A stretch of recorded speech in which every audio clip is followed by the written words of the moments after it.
talk about sleep and tinnitus, and this is a big topic, and I'm only going to cover some of the basics. So this will be, I think, have the most interest if you're relatively new. But even if you've been dealt with sleep before, I think you know a lot about it. As it relates to tinnitus, you might learn a few things in this video. So you may want to stick around. So the issue of sleep is, I think, the number one on the list of issues that those of us with tinnitus deal with. And what I want to do is outline some strategies here that might be useful. There are a variety of different things that you can try, and I'll talk a little bit about my own experience, and maybe you might find that useful. And I guess the first thing I want to say is the first thing to do is go see your doctor. If you're having difficulty sleeping, that's, I'm not going to touch on medications here. That's outside of my sphere of excellence, sphere of knowledge. But that's really a place to begin in working with sleep, I would say, is talk to your physician. So when we're talking about sleep difficulties, it might be useful to distinguish between kind of basic issues with sleep and what is technically known as insomnia. And I'll give you the definition of insomnia, the technical definition of insomnia in the literature. 1, difficulty falling asleep, staying asleep, or non-restorative sleep, where you don't feel rested afterwards.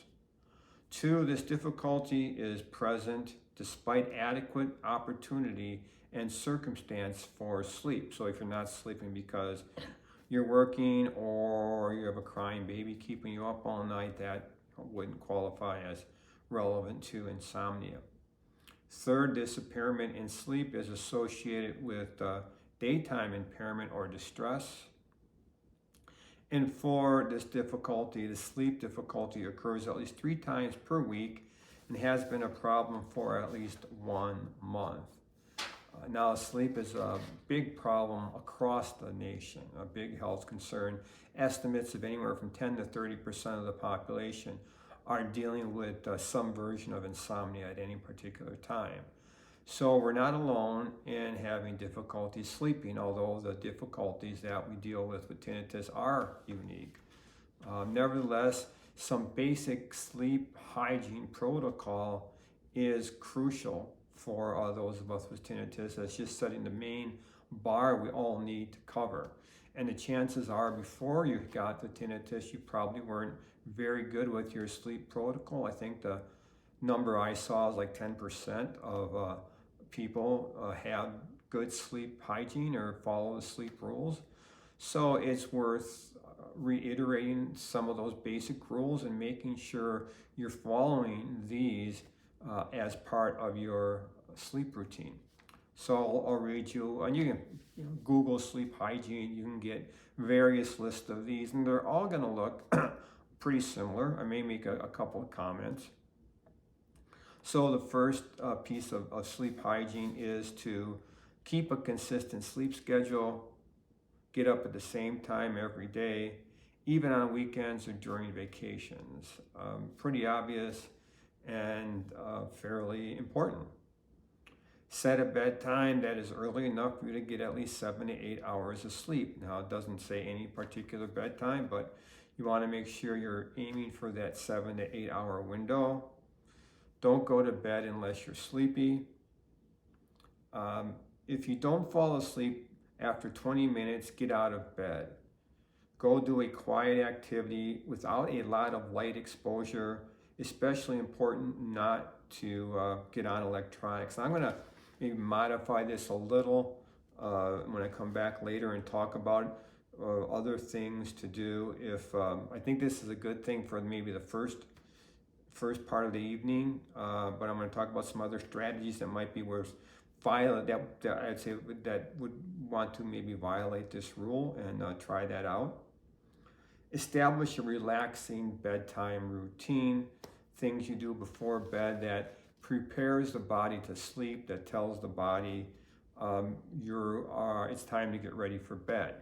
So this should have no mental activity that's stressful, lower the lights, maybe doing some light stretching, yoga, or meditation before bed, just to inform the body what is about to happen. Use your bed only for sleep and sex. This is really kind of the same principle. This is classic behaviorism, is you want to associate being in the bedroom with being relaxed. So you're not reading in there. It's not a library. You're not watching TV. It's a bed, and you go in there to sleep. And you want to train the body that this is the place that we go to sleep, just like you train your body with a nighttime routine. Is, we're getting the body ready for bed. So keep that routine. Keep the bedroom for sleep and sex. Pretty obvious. Make your bedroom quiet and relaxing. Limit exposure to bright light in the evenings. Keep your lights dim. And keep the screen. You can usually put a protector on your screen if you're using it, and you shouldn't be using it at least for an hour before bed. Avoid consuming caffeine in the afternoon or evening. There's a rule that I think it's called the 10-3-2-1 rule, and the 10 part of this is no caffeine 10 hours before bedtime. I think 3 is no food 3 hours before bedtime. 2 is no work 2 hours before bedtime, and 1 is no screen 1 hour before bedtime. Avoid consuming alcohol and reduce fluid intake before bedtime. So those are just some basic strategies you want to make sure you're following, right? To set a bare minimum that you make sure you're doing this at least. Then we'll talk about some other things specific for tinnitus. But you want to make sure you're doing these at least, because chances are you weren't doing all this before you got tinnitus. And in fact, as I said, you may have been probably had some form of sleep problems for tinnitus. Most people do. So this may not be a unique event, although the scope of it is definitely more extreme. So once you have that sleep hygiene, which is basic to everyone, there are some specifics that have to do with tinnitus. And the most important one is you probably are going to be listening to something besides the sound of your tinnitus. We'll talk about what the options for that are. Then how are you going to listen to it? A couple of devices. This is a nice headband that you could plug into an MP3 player, put on your head. Speakers in there, and you should keep your partner from hearing it. You can just use good set of headphones, good set of plugs should prevent your partner from hearing it. There's also something called a sleep pillow, which I don't have, but many people, you can just look at sleeppillow.com, and many people have found it useful. It plays sounds as an MP3 player or whatever sounds you want out through the pillow that is supposedly unable to be heard by your partner. And again, many people I know I've worked with have found great benefit in the sleep pillow. Now, what do you want to be listening to? That's generally up to you. I'll give you some basic strategies. Many people, again, find white noise, pink noise, brown noise. I don't find that a very appealing thing to listen to. There are a lot of apps that play that, as well as that play nature sounds, which sometimes I do listen to, and I'll put the names of some of these apps in the description for the video. There is also a lot of podcasts. To give you an idea of how widespread the problem of sleep is, there are literally dozens of podcasts that help people fall asleep. So, we're not alone in having this sleep difficulty. We have a unique angle on it, but we're in league with a lot of other people having problems with sleep.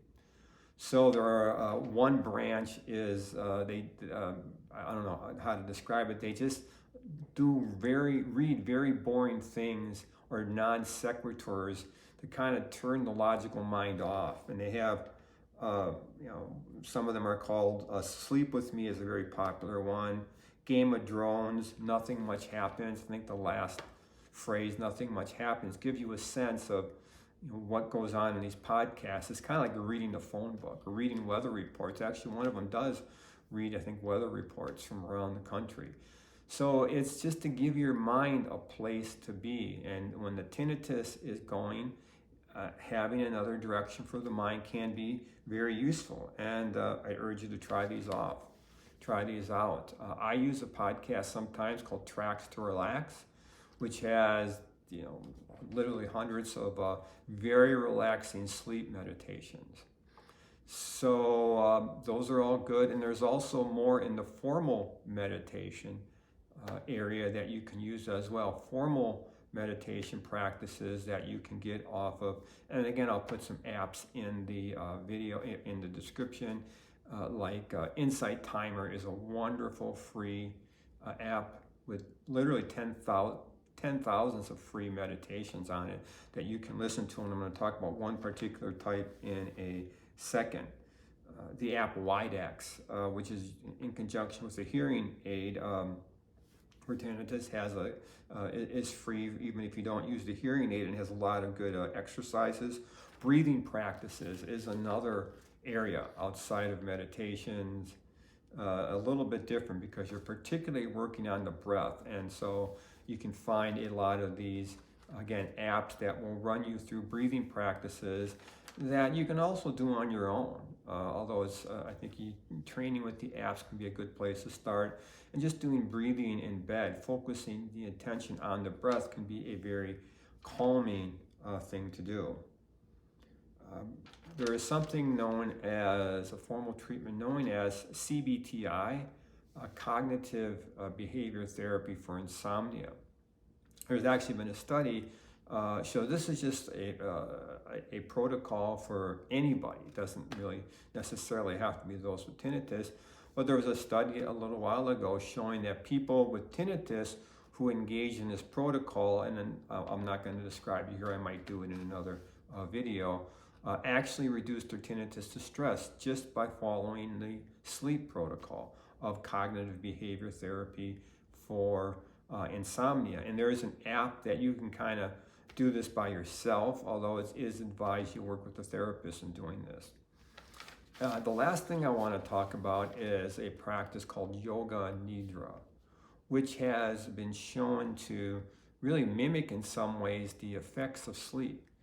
And it's a practice I would encourage you to at least give a try when you're lying in bed. And rather than getting up after the 20 minutes, do some Yoga Nidra practices. I won't I'm not in this video going to describe it. I will give you some links. It's kind of like a body scan, only a little more complicated. You do a little more stuff than just focus on the body. But it is a practice that you can do, and Yoga Nidra literally means yogic sleep.